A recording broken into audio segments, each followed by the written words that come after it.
Hey guys, hey ladies, hey friends, hey foes.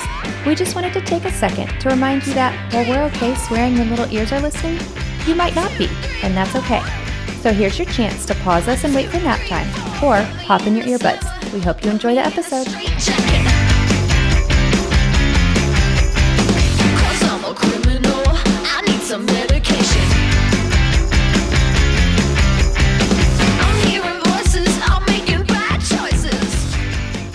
One of the topics that Jenna and I were surprised by how few people speak about this is birth control and what they're taking. And even when we were in pre-recording, Jenna and I started talking about birth control, and I was shocked to hear one of her answers. And I had to stop her and be like, no, don't tell me anymore. I need to hear it on the podcast. Basically, I'm abstinent from now on. So I'm asexual. I've taken a vow. I've taken a vow of leave me alone because I have 2 little kids. And I've been in this house for a fucking year. I was thinking about the movie Groundhog's Day the other day, and I was like, remember when you watch Groundhog's Day and you're like, ha ha ha, that could never happen. And then today I was like, we're doing the same shit for the 299th day in a row or whatever. And I'm pretty sure I wore this outfit the last 5 days. Okay, so birth control is a big topic that moms don't talk about, but we've all obviously, you guys, we've all had sex because we all have kids. What? Oh. I mean, that's not what my Bible school taught me, but like I've done some Googling and apparently you do require it. So, my son told me yesterday, actually, because he was talking about babies. And for those of you that don't know, my daughter and my son have very different coloring features, all that. Mm-hmm. And my son informed me that the way they got that way is because I thought it in my brain and then grew them in my belly to look like that. And so if I wanted a blue-eyed baby, I should have thought harder about blue eyes. I was like, okay. I mean, I'm not a scientist, but it holds up. Yeah. It holds water in my court. Right? It's pretty listening clever. to this podcast will learn that I just kind of roll with the facts as they fit, and that one fits for me. That fits really well. I have 2 blue-eyed, white-haired, translucent babies, and I have black hair, naturally black hair, and I come from black-haired family, and my children, I can see their veins through their skin, and I can tan and hold a tan like nobody's business. So I should have thought harder about not having translucent children. Yep. Which gets us to how babies are made. It takes 2. So thank you, husband, for these translucent babies. I hope that you will explain to us the birds and the bees now, because I'm still very curious. Because why birds and bees, anyways? Agreed. Never been sure about that. Okay, did you go to regular public school? Once I got into 7th grade. Before that, I was in a Lutheran private school, strictest of the strict, probably. Oh my God. Okay, so you and I switched. So I was in public school until 10th grade, and then was in private school from 10th to 12th. Okay. Did your parents have a formal sex conversation with you? No, we got the privilege of, in the 2nd grade, reading from the sex ed book, popcorn style, in class, and had to say penis, vagina, ovaries. In 2nd grade? Sex. Oh, yes. Oh, Jenna. Yes. It was. I'm sweating through my shirt now. That makes me so uncomfortable. Okay, and this is the school that I got in trouble at because I have naturally colored lips, and I got tattled on that I was wearing lipstick, which is a form of sin. You don't wear lipstick to school. And I got sent to the principal's office and had to wash my lips to prove that I didn't have it on. But yet I was expected to say vagina and penis in front of the class. That would be like child abuse today. Right? Yeah. That is so alarming. Weird that everyone has body issues. I can't imagine where that would come from. Right? Washing your face off in front of the principal is about as degrading. Like for my naturally rosy lips. I'm pulling my nun's habit up right now thinking about it. Okay, so did your parents talk to you though? Nothing. Mm-mm. Nothing. Okay. We had the period talk once that happened. Nope, nothing, not even that. My mom told my grandma, and I remember I was so embarrassed because it was never talked about. And so then when my mom tells my grandma, I'm completely embarrassed. So. Oh my God, I'd be mortified. Yes. Now I want to have like a fucking party when my daughter has her period. Like, oh my God, it's full party. I'm flying in for Peyton's period party. Right? Just it's so gonna we be can be awesome. clear. I can't wait. Red fruit punch, all the stuff. You would. You totally I will. I will. Okay, so my parents were divorced when I got my period, and I was living with my dad, and my mom had to call me because I had to go to a swimming party, and my mom had to call me and try to explain to me how to put a tampon in. For your first period? I think it was like my second or third. Oh. And I think for my first two, I just like shoved toilet paper in because it's not like I was going to be like, hey, but my dad ended up being like so cool about it. Of course. And that's how my husband is now too. Like, I'll go buy you whatever you want. I don't care. Yeah. Like, he doesn't care. But I don't think I told him for a couple because like my single dad. And then I called my mom. I was like, I have to go to this swimming party and I need you. And it was awful. And she couldn't talk me through it. And it was like so shameful. But that is like my parents never talked to us about sex.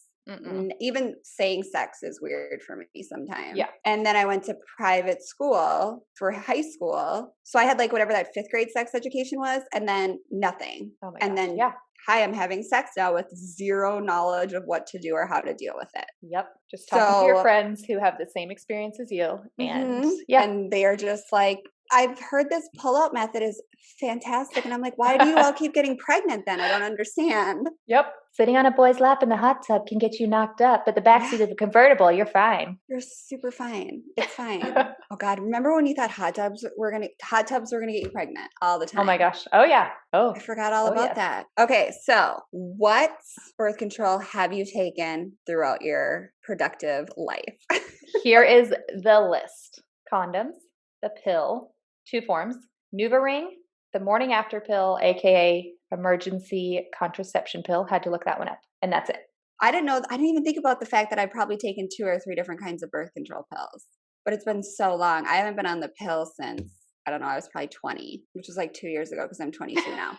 But you and I correct me if I'm wrong. Let's start with this. You and I had very different. Oh, wait, I'm going to read my list first. Yeah. And then I want to hear, because I feel like I remember us talking about you and I had very different experiences with the NuvaRing. The death ring, yes.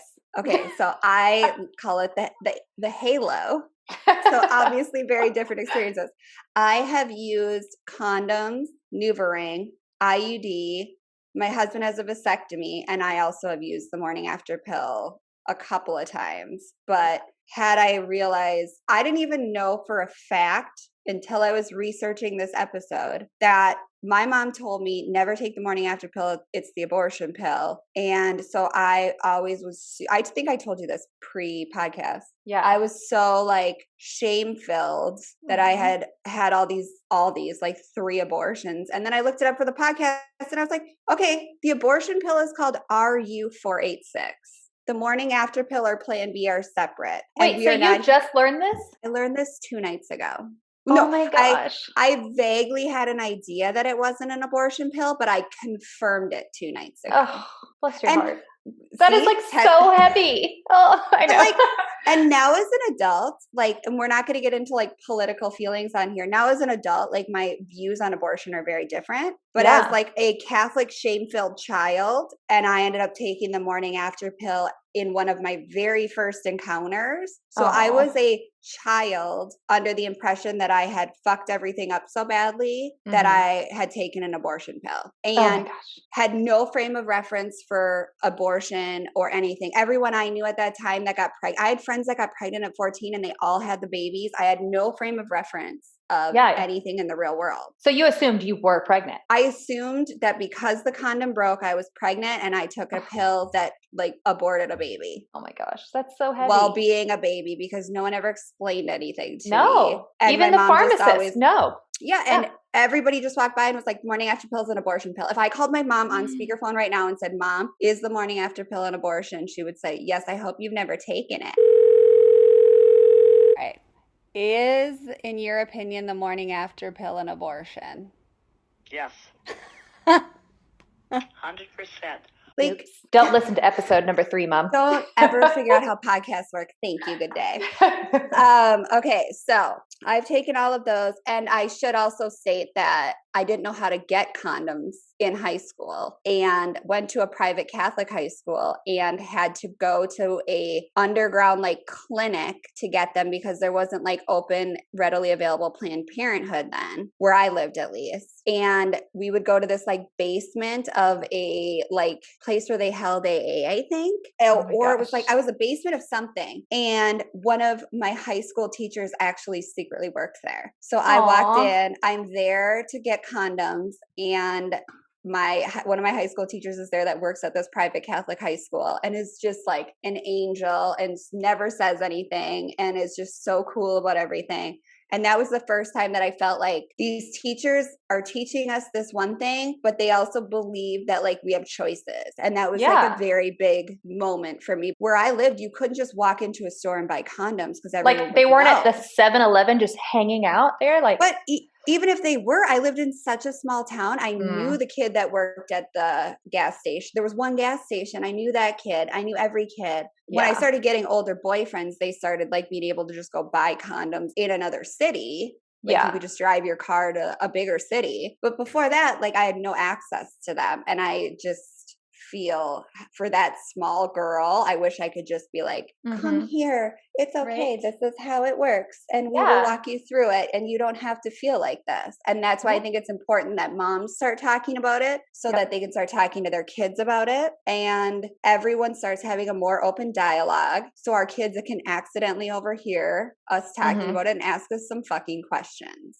Yeah. Because I mean, your first encounter is this is shameful. I have to go to a basement and it has to be a secret. And that's got to stick with you. That shame feeling. Really, that's a good point. Yeah, that's true. I never really thought about it like that, but it was a very like me and 2 or 3 of my girlfriends would like sneak down there once a month and like stock up on condoms for whatever, like we all had boyfriends, but like they weren't getting them. And so we had to try to like protect ourselves. And oh my gosh. Yeah. It was crazy. Okay.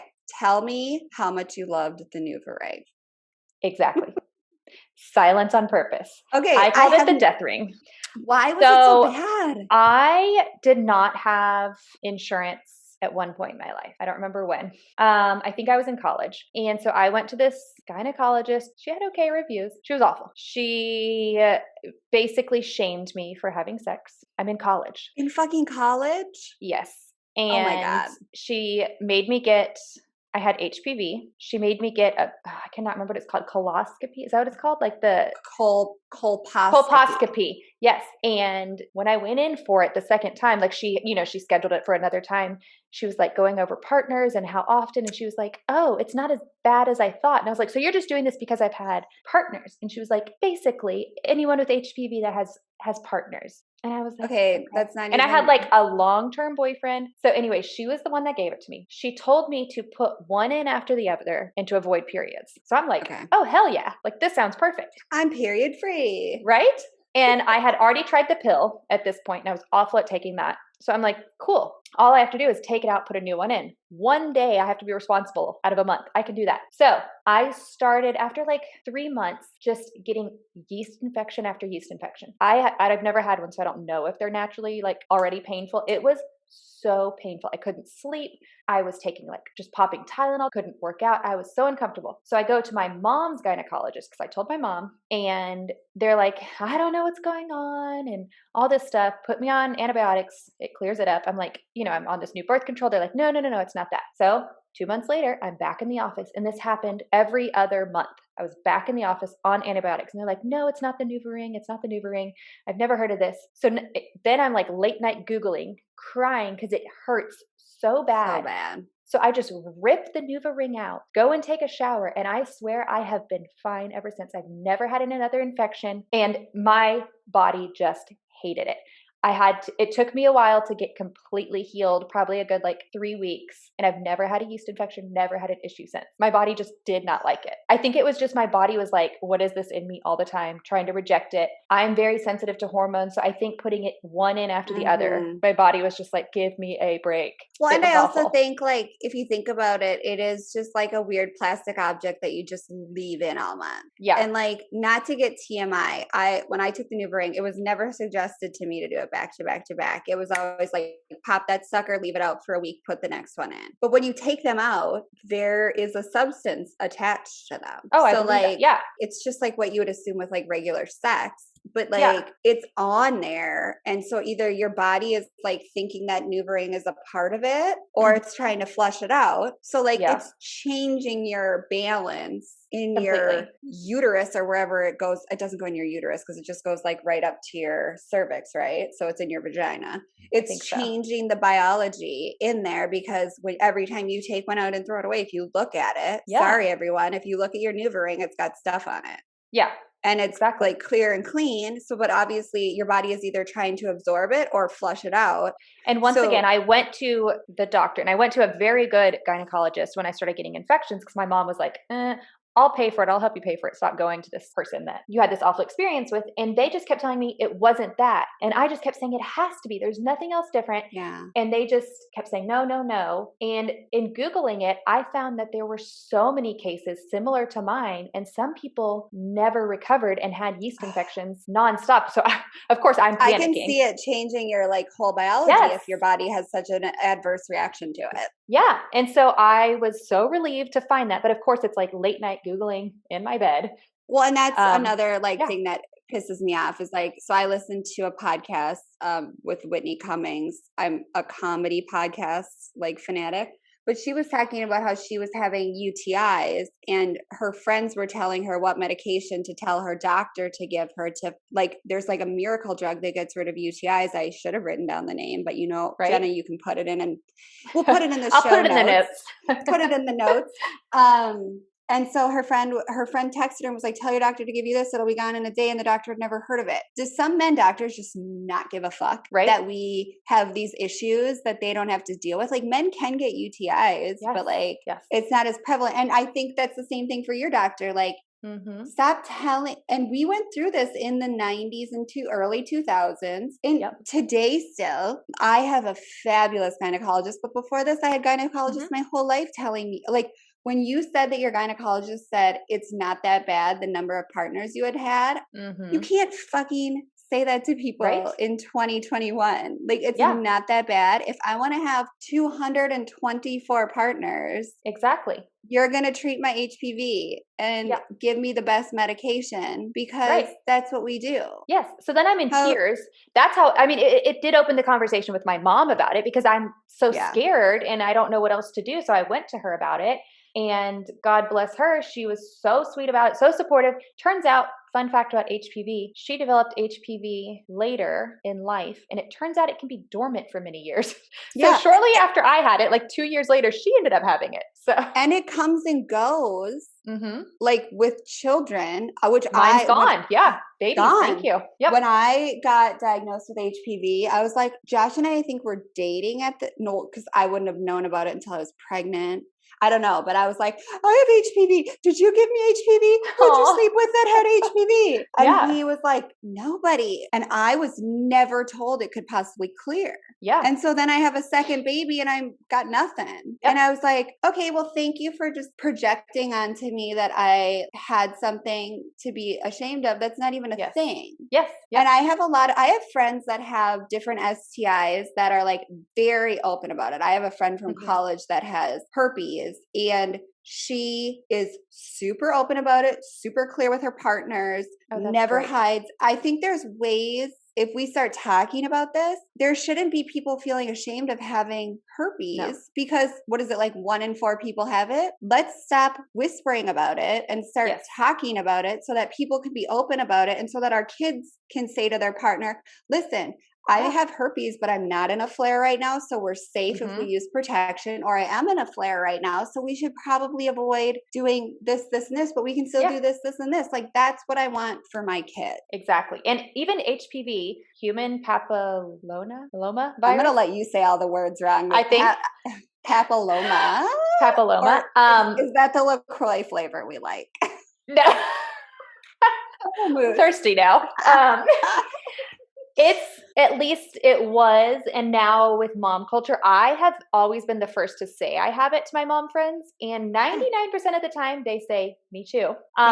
It was very shameful. I think because I'm not trying to be like an overreactive, but I think it sounds so close to HIV that people automatically assume, because I've had people be like, oh my gosh, and freak out about it. Like when I first got diagnosed, and then it's like even my grandma. And I was like, no, like grandma, you don't understand. Like majority of men carry this, majority of women have it. And even people who have had one sexual partner, if there was somebody who like their husband or their boyfriend has had more than one, then chances are that they have it too. And it's so common. It's so common. So don't ever be embarrassed. We don't talk about it. No. And you go to the doctor and they're like, and it can cause cancer and you need to check it and And it's scary. Like when I first got diagnosed, they made me go every 3 months and have it checked. Like 3 months? That was so scary. And my mom had, at the time, she'd only had breast cancer. And then later she developed ovarian cancer. And I still had HPV when she had ovarian cancer. I wasn't recently diagnosed, but I was so scared. I got another, whatever that thing is called. You told me colposcopy. Because I was so scared, and I made them, which they were willing to, take tissue samples because I was so scared, and it was painful. I cramped the whole day and it was scary. And I just went home, and I was dating or engaged to Brandon at the time, and I just cried. And I was like, I'm just waiting for the call. And of course everything was fine. And then 4 years later, I have a baby, and then it's completely clear, and I've been fine. Which I didn't even know was a thing. I said that to my sister who's younger than me. I was like, Amy, I don't have HPV anymore. And she was like, yeah, it goes away when you have kids. And I was like, okay, but you don't have kids, so how do you know this? And she was like, everyone knows. And I was like, no, you like hip young kids on Reddit. No, I don't fucking know. I'm an old lady with 2 kids. And I've also, I don't know about you, but I've also had friends who have had HPV, and I feel like it's a newer thing. It hasn't been around super, super long. One of my friends got diagnosed, I want to say in high school, and actually 2 of my friends had to have part of their cervix burned out. I believe it's cervix. I'm really bad at technical terms. No, you're right. I'm quoting you. And so they were told they couldn't carry babies. Both of them have multiple children. And now they even say, like, when they go to doctors now, they're like, I don't really think you were at the stage where that was necessary. I was just going to say, I guarantee. Yeah. I guarantee that at one point the doctor was like, well, we should cut it out. Like it was like any case, let's burn it out. And I was having babies at a time when they were a little bit panicked, at least Zach. And the doctor kept being like, I'd really like to do a colposcopy, but you're pregnant, and I need you to know that involves risk to your cervix dilating. But I think we should do it. And I was like, we're not doing it. Yeah. And what will it change? Every appointment, every month, she was like, do you want to do the colposcopy? And I was like, I'm going to have the baby, and then you can do whatever you want to my cervix. Because if I have cervical cancer, you can find out after I have my baby, and it'll still be the same thing. Like it was You're not going to abort your baby and there was a very treatment. There was a very exactly. There was a very aggressive HPV time, which I think is what you're talking about with your friends, where the doctors were just like, cut it out. And now they're like, hey, how about you just have a baby and flush it on out? Yeah. And I have to say, I have stopped going to gynecologist. I go to a midwife, personal preference, and it is a whole other game. They make you feel, not all of them. Like I've seen my fair share. Yes. And they make you feel like when I first went to them, I was like, I was very pregnant, not very pregnant. I think I was like 25 weeks. So more than halfway with Ezra. That's pretty pregnant. Yeah. And I'm like, I was huge. Yeah. And to be switching doctors that far in your pregnancy, it's and I was like, I have HPV. What do I need to know about birth? And they were like, everything's exactly the same. And they're just so reassuring. And they call me with my results. Like it's not just posted online. And the first time that I cleared HPV, I'm like, are you sure? Do you need to run that again? And they were like, wait, sat on the phone with me after hours and just talked me through it. And they're like, it clears your body. It gives you new cells. You know, it's just such a different experience. You were like, are you sure you don't want me to come in and you could just remove my cervix? Did you just do a hippie pap, or was it a regular pap? Were there chemicals, or was this just like a very organic situation? Right. I need to know. And we're not here to hippie shame, because Jenna and I are 2 of the biggest hippies you'll ever meet. So you'll learn that as time goes on. Okay, so I had a lovely experience with the NuvaRing. Sorry. It was literally just fine and lovely, and everything was great. I had a horrendous experience with the IUD. And I want to hear. It was so gross. Because that's one that I've considered. What did you have? Did you have the copper IUD or just like Where was it? Just the regular IUD. So I think the copper one is the one that like goes in your arm, I want to say. I don't know. I had the one that clamps into your uterus. Okay. And so it clamps into the side of your uterus, and then it has two like strings that come down that are like not quite fishing line and not quite like metal. Okay. And I was asking Josh the other day because I couldn't remember what the duration I had it in for was, but this was when we were like, I don't know why he would have been coming to the appointments with me, because maybe I got it between Zach and Mikey. That would make sense because before Zach we weren't married. Obviously, so I was a virgin. And of course. Never saw those underground tunnels. Never. Nope. Yeah. So but anyways, I got it put in. It was terrible. They like physically metal prong attach it into your uterus, which causes uterine contractions. And you're awake. Then fully. Oh. Fully. Uterine contractions. And then you like spot throughout the day and have horrible like period like cramps. And then it's supposed to just be like, you're good and good to go. Okay. How long? Is that the 5-year, 3-year? I think I did a 5-year. Okay. I might have done a 3-year. I don't remember because like chronologically it was, but I feel like I did a 5-year. And then I had it in for 2 or 3 weeks, him and I figure, and I could always feel the string. And so apparently this happens with some people. So the strings, if they're too long, actually stick out of what would the hole at the end of your vagina be called? I think that is your vaginal opening. Okay, there you go. If the strings are too long, they stick out of the opening. And so I always had 2 like almost metal strings sticking out of my vaginal opening. And apparently they say men can't feel it during intercourse. And I asked Josh and he was always like, no, I can't feel it. And I was like, how can you not feel like 2 metal prongs hanging out of me, basically? Yeah. They weren't hanging out, but they were flush with the opening. Okay. And you know, kind of how your diva cup sometimes when it rides low, it's flush and you can feel it like through your underpants. Yeah. We can have a whole episode on diva cups one time too. Love. But so it drove me nuts. And it was always, I had cramping for the whole 3 weeks. Oh my gosh. And so I went to the doctor and I was like, I want this out. And of course, being a not great gynecologist, they were like, well, we'll just trim the strings. And I was like, no, I want it out. Yeah. And they were like, we're going to just trim the strings. And I was like, they walked out of the room to go get the tool to trim the strings. And I was like, Josh, I want it out. Why aren't they listening? And he was like, I don't know. And they came back in and he was like, she wants it out. She wants you to remove it, not trim the strings, take it out. And then they did. And I was like, is this the world we live in where my husband has to tell you to take the thing out of my body before you will listen to me? Exactly. And like, we're just how do they take it out? Rip it out. Oh. Like if you've ever, and so this is going to probably date me, but Josh and I used to love Don't Be Tardy with Kim Zolciak. And she used to take out her own IUDs. Or have her husband take out her IUDs. You just grab onto the strings and yank. So how do they not accidentally fall out? I think they can. And I think you're supposed to like check for them. I didn't invest enough of my relationship in it to find out. Yeah. But they yank it and it is it's not excruciating. Now that I've had babies, it's not excruciating, but it is upper level pain tolerance, dental work, like level pain. And I'm sorry, but anything down there, I'm just like, oh, leave it. Oh, like, no. And it's like, if you've had a colposcopy, it's kind of that similar feeling, but just imagine it as like a big yank instead of like a gentle swoosh. Okay. And so you still get that like that wind knocked out of you feeling. Little nauseous after. Yeah. Ooh. Okay. So I had a terrible IUD. My husband now has a vasectomy, which for everyone wondering, men make it a big deal. It is not a big deal. My husband had to be, so there's different levels. My husband had to be fully put under because he had, I don't know, some reason. My husband is heavy, so that could have been it. Otherwise, I think he had to be put under because he had like thick membranes or something gross. Okay. I am biting my tongue. I am trying to not make jokes on this one. Make your joke. He does. My husband has enormous balls, if that's what you're wondering. I know you've been curious, Jenna, and now you know.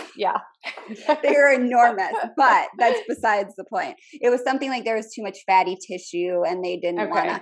But like if your husband goes in for an awake vasectomy, they see the tools on the like this is the one time us women get to stick it to the man literally, because he has to look at those tools on that little tray and know that that's going to be used on him. But so you can get local anesthetic or general anesthetic, and he had to be put under general anesthetic, and then he sat on the couch for a couple days on an ice pack, and that was the end of it. And then he had to have it tested, right? Did he have it tested? Technically you're supposed to, but he hasn't. So Funny thing, most of my friends whose husbands have had a vasectomy have not had it tested. And probably have more babies, right? I know Not yet. quite a few of my friends have more babies or had Oh my gosh. I know someone that had triplets after her husband had a vasectomy and didn't get it tested. Ooh, And I say I to would my be husband all the so time, mad. but I would take another baby if I had I'd be to. mad if that was like our plan, you know. Yes, And he yes. fucked it And up. I've said to him, if I get pregnant and you never got tested, like I don't want to hear a chirp about it because this was your choice, not me. Yeah. So if I get another baby, that's on him. Awesome. I'll be there for cuddles. All right, but let's talk about what we talked about before the podcast, which is what are you currently using as contraceptive? Well, no, we use condoms. And I feel like when I would say that to regular doctors, I would get a, ooh. And when I say that to the midwife, like, great, how's that working for you? Your midwife said, how is that working for you? Which is mind boggling to think that a doctor, I mean, my current OB would ask me that because he's a sweet baby angel, but to hear like, that's not common. I said, great. And they said, perfect. Do you have any other questions? Like, do you want to explore anything else? And I said, no. And they said, okay. Okay. So this is the pro midwife episode. Yes. I feel like, because now I want to. Well, and you have to find the right midwife. Like the one I have, I love. And ironically, the one I have has not delivered my babies because she's never on call when my babies decide to come. But she made an appearance for both because she's just an angel. Oh my God. You'll hear a lot about her on my mental health journey. I'm excited because I don't know any. I know nothing of midwifery. I've never had one. I've never had a doula. Like my labor was clinical, hospital, epidural. Husband didn't even cut the umbilical cord. And you've had quite the opposite experience, which I am super excited to hear about on a podcast. Yeah. And they've been great. And so I just am very sensitive to hormones, which I've mentioned. My mom has a history of breast cancer and ovarian cancer. So then things do get dicey because some prevent breast cancer, some raise your risks for this. And it's true. And so my midwives are the first to really address that. And they were like, we don't want to mess with your hormones. We don't. No side effects. And I am not the most responsible person. My kids are lucky if I remember to feed them. Thank God for my husband because he feeds them. So I cannot remember to take your a pill. husband feeds me too. So he does. He does. Right. And me. There's times where he's like, have you eaten today? And I'm like, no. And I haven't drank water. And he just brings me I know. You always message me and are having like a delicious Brandon made lunch. And I'm like, I'm eating peanut butter and jelly. Oh, I have my dinner to send to you tonight. My dinner was really good. I have a picture for you. And so it just works for us. There's no side effects for me. I know some people don't like the feeling. It doesn't bother either of us. And we don't have to remember to take anything. So that's where we're at. Okay, now I have questions for you. Flipping the switch, because you're usually the question asker. Yeah. I love the feeling of a ribbed condom, but I have not. Okay, Josh also has a latex allergy. Ooh, so that made it like trickier for us. So I forget what we use. I feel like, okay, this is going to sound gross. Am I making this up? Is it like lambskin? Yes. I was like something gross we were using at one point. But also he was one of those like classic male, the feeling isn't as good. I can't feel all the sensations. Does Brandon have any complaint in that department? If he does, he's never said, because we're on the same page that we're good with 2 kids. Pregnancy, which we'll get into in our later episodes, and I would love his input because pregnancy is very scary for him. And so he's like, I don't want any more kids. I'm like, I don't think I can handle another toddler. So we're both like, whatever it takes. Do you want sex? If so, you got to wear a condom. That's where we're at. Yeah. And so, I mean, most men, if you get it down to that, they'll pick. Well, and we had used condoms because when I was pregnant with Zach, and I don't know if you remember Zika. If you weren't pregnant during Zika, you might not remember it. But we were pregnant with Zach, and Josh had gone to a Zika country. Yes. And you either had to abstain from sex while you were pregnant or use condoms. And so we ended up using condoms. And Josh was like, "This is not fair. I shouldn't have to wear condoms." It was so scary to have sex with my pregnant wife, but it was like either that or nothing for the duration of the pregnancy because they were sure. And now I should have looked up. Now they don't even think there was like a correlation between sex and the mosquitoes and the whatever the brain like shrinkage was. But I wasn't going to risk it and be the experimental case. Or contract anything while you're pregnant. Like, God. Yeah. And he had gone to one of the big risk countries for work. And so it was like before we knew that was a problem. And so we had used condoms for the duration of that pregnancy. and it was less than like I said, Yeah. doesn't change anything for me. Nothing. Plus my kids think they're cool because they're like, oh, you guys always have like balloon animals in your drawer. Because we don't hide them. I don't know what my parents used. I know my dad got a vasectomy after my mom had her, oh my gosh, what is it called? She had her breast removed, her mastectomy, because they told them that she had to go through chemo and everything. And this is in the either late 80s or 90, like 1990. And so they told her, if you have more babies, they will most likely have mental issues because of chemo. And so my parents wanted 5 kids, and they were like, you know what? We have a boy and a girl. They're happy. They're healthy. Let's not risk it. And my dad, he was so sweet. He was like, you know what? I'm going to go get a vasectomy. My mom didn't even ask him because you've had so many surgeries. You've been through so much. And he just went out and got one. I know. I must be getting my period because this is going to make me cry.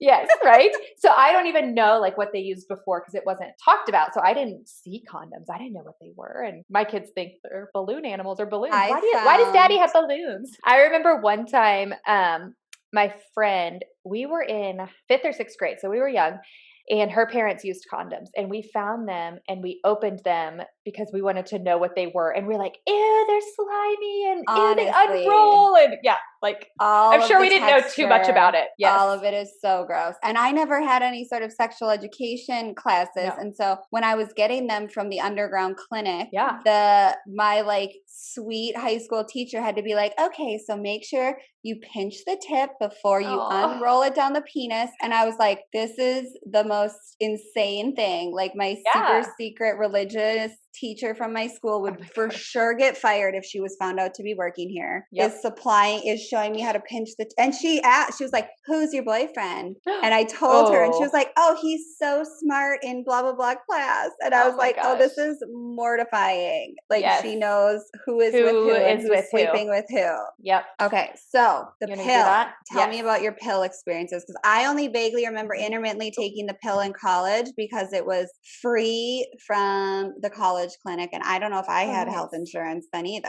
Yeah. So I took the pill 2 separate times. First one was in high school. I was told I had sensitive ovaries from cysts. Turns out I did not. It was, and it took me years to figure this out. It was like lower, it's like where your ovaries are. I do get cysts. It's basically like almost like bloat inflammation from anxiety.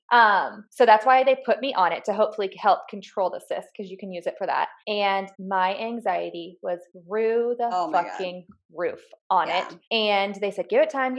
And then I was getting headaches, and I'm in high school, like 10th grade. So not like a senior. And I am fucking miserable. Stayed on it for over a year. And then I got off of it and wasn't on anything. And then in college, I went on a low dose pill. And they were like, remember like, low dose. Yes.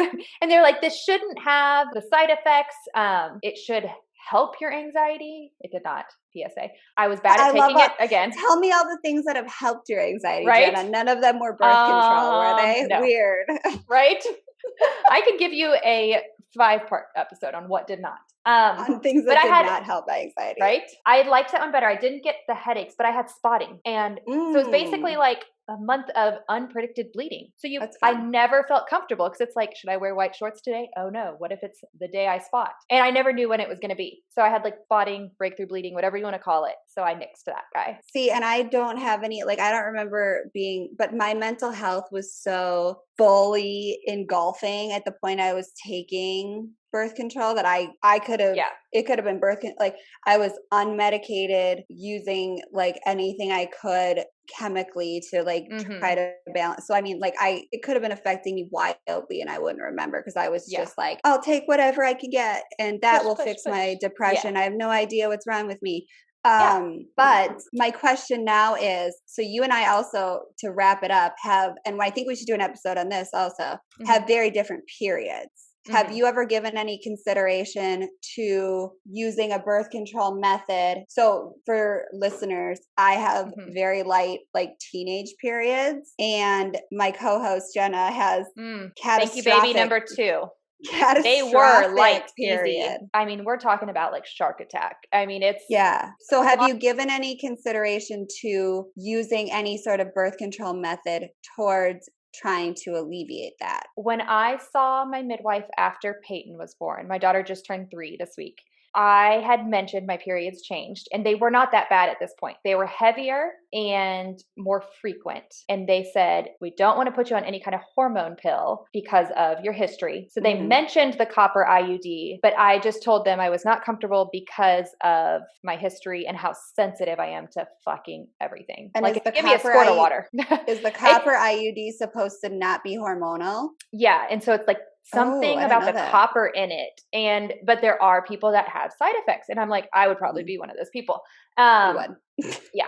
So I'm most likely going back to my midwife soon. Thank you, Jenelle, for encouraging me to do that, to get it all figured out. So I'll update you. I hope so. But yeah, it is a great method for irregular periods. I was really stressed out at one point, and I can't remember. I think I used the pill. Maybe that's why I got onto the low dose one, to help regulate that. That would make sense. Yeah, they weren't happening, and the branding. I'm getting angry all over again, thinking of the branding of Yaz was meant to be so cool and hip and no hormones, fix your period, run down the beach, and it was such a cheap trick to get us all. I'm very curious because I would say 80% of my girlfriends, if not more, anybody that's comfortable talking to me, and that's what a big part of this podcast is. We're calling it Done Playing by the Rules because we're going to talk about shit no one wants to talk about. Yep. The girlfriends that will talk about the real shit with me, every one of them, if not 9 out of 10, have reported their periods have become so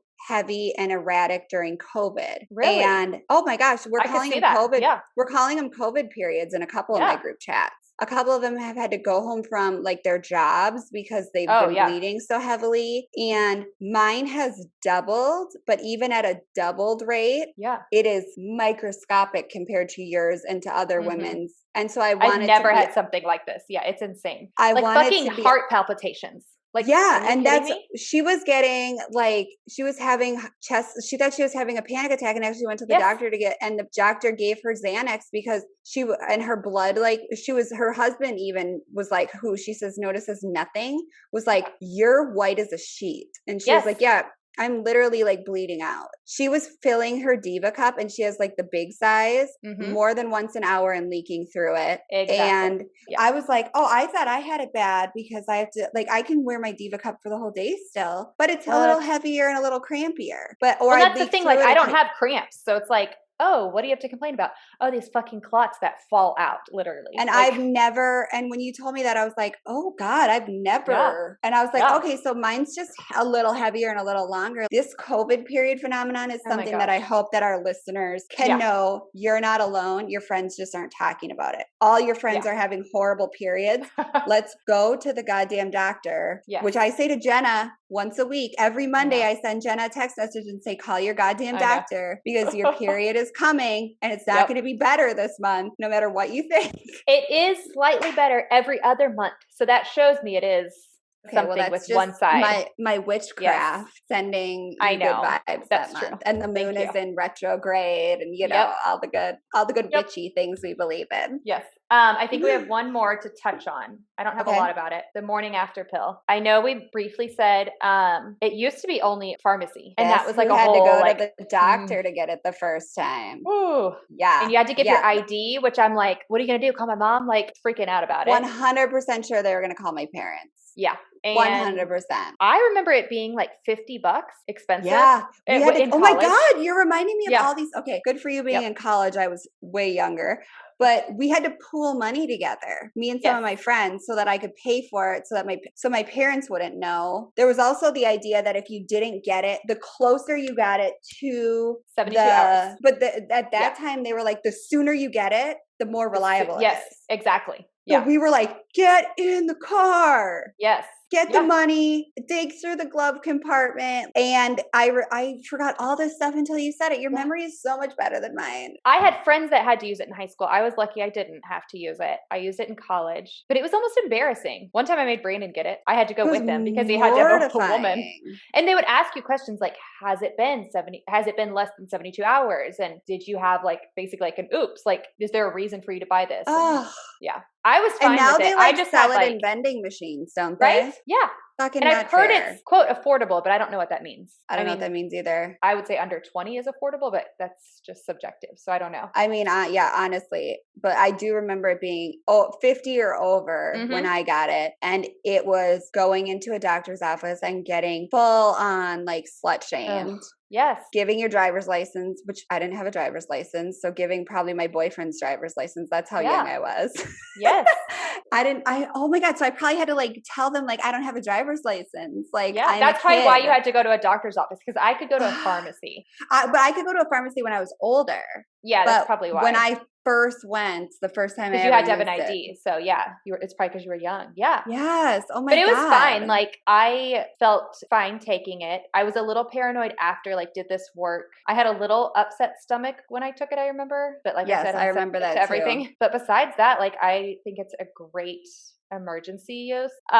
It's not meant to be like an every time kind of thing, but it is great because it's very anonymous now. You just go and buy it with your saltine crackers. Like, y'all kids are lucky, right? Oh, yeah, that's not a form of birth control per se. Like, I mean, I think that even now, and we should research this more. It might be like they probably nailed that thing down so hard that it's probably totally safe to take once every 6 months. I don't know. That's true. Like, they didn't know anything about it then, so I think it was like this may be poison, so don't like take it on the regular. Good luck getting pregnant, ladies. When you get good older. luck. You've ruined your whole life. Like, no, a baby would ruin my whole life right now. I'll tell you that. So with this podcast, I do want to say my goal is to talk to both of my children equally about birth control, abstinence included, and let them know that if they choose that route, great for them. Here is the downfalls. Here is the hard parts. If you choose to have sex, great for you, but here's what you need to know. It's going to be uncomfortable because we weren't raised that way. The hope is to have it open,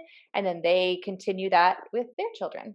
I like that you have like a call to action. Yeah. Mine is, I haven't thought about it, but I'm gonna learn to use the word penis, and it's gonna be good. Do it. Yep.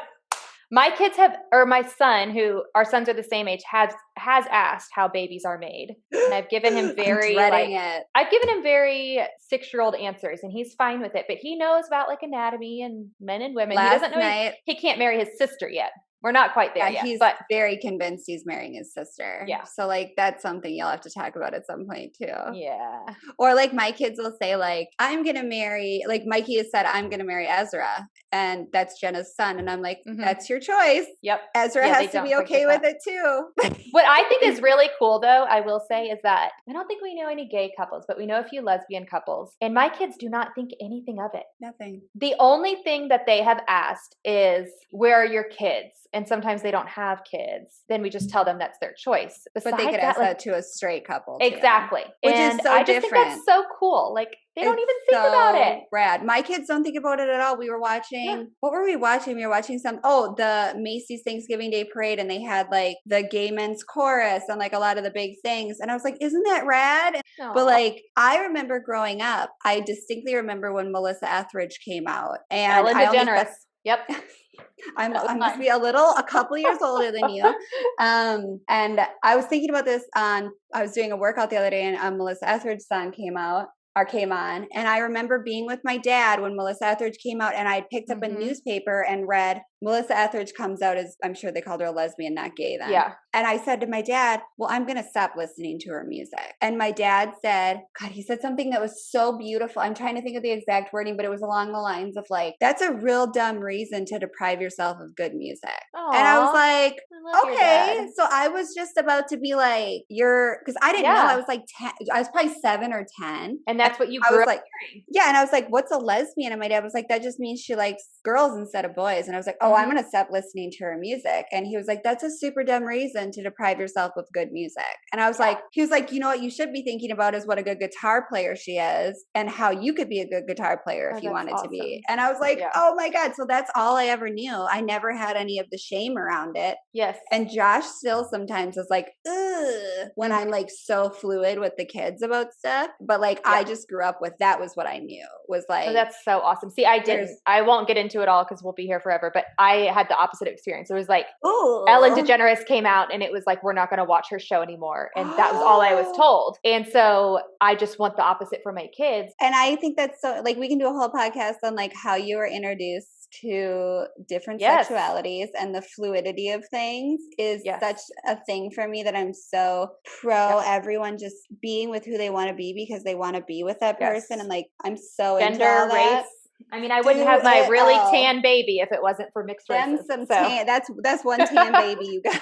she is. She's so, my daughter, 10 shades darker than me and my son. And it is the most beautiful skin I've ever seen. And I just. It's literal. In summer, it is honestly like the Coppertone Baby commercial from when we were kids. Zach the other day was like, "Can Ezra talk Spanish?" And I was like, "Well, it speaks Spanish." And yes. And he was like, "No way. He can talk Spanish." And I was like, "Yeah, you got to ask him to say some stuff." And he was like, "I'm totally going to ask him next."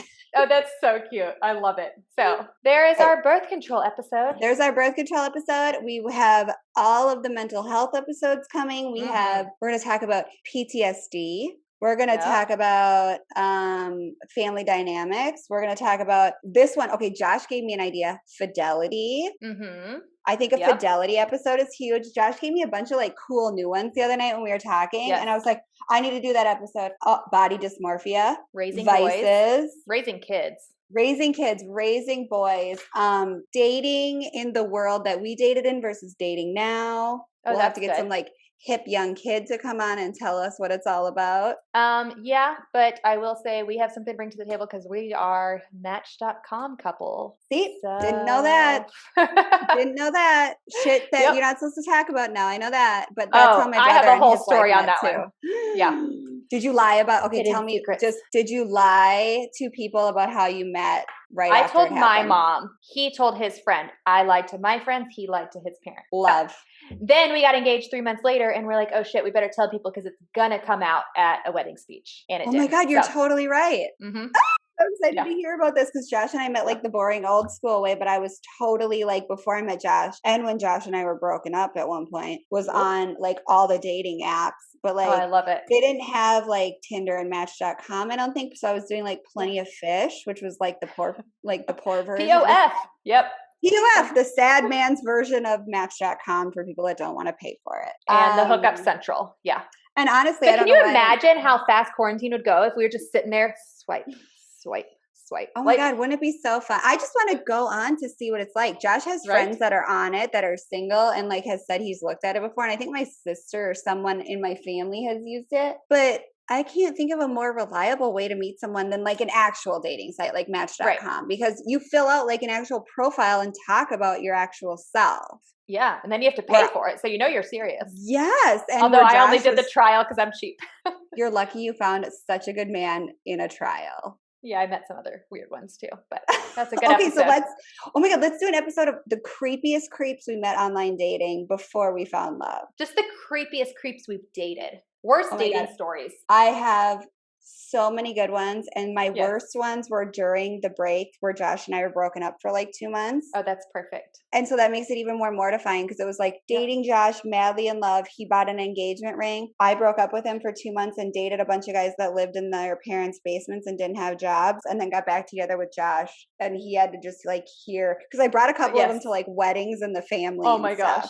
Oh my God, we're totally doing one of those episodes. All right. Well, remember to call your therapist and take your meds.